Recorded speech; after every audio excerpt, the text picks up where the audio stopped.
போற இடத்துலலாம் மகளிர் ரொம்ப மகிழ்ச்சியா 1000 ரூபா வந்துருச்சு 1000 ரூபா வந்துருச்சுன்றாங்க. ஒரு சில பேர் இன்னும் வரல அப்படின்னு பொறுமையா கேட்கறாங்க. அவங்களுக்கு சொல்லிக் கொள்வது கிட்டத்தட்ட 22 மாசமா கொடுத்துட்டு இருக்கிறோம். 1,15,00,000 மகளிருக்கு மாசம் 1000 ரூபாய் கலைஞர் மகளிர் உரிமை தொகையில் போகுது.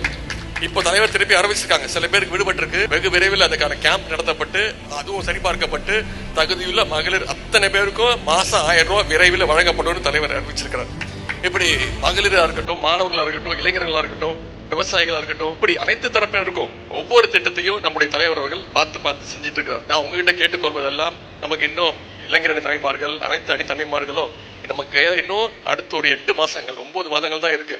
வருகின்ற 2026 சட்டமன்ற தேர்தலை நாம் எதிர்கொள்ள இருக்கிறோம். தலைவர் அவர்கள் மினிமம் வெல்வோம் 200 படைப்போம் வரலாறு, மினிமம் 200 தொகுதியில நம்முடைய திராவிட முன்னேற்ற கழகம் வென்று புதிய சாதனையை படைச்சு மீண்டும் தலைவர் அவர்களை தொடர்ந்து 2வது முறையாக முதலமைச்சர் நாற்காலில தலைவர் அவர்கள் உட்கார வைக்கிறது தான் நம்முடைய முதல் இலக்கு.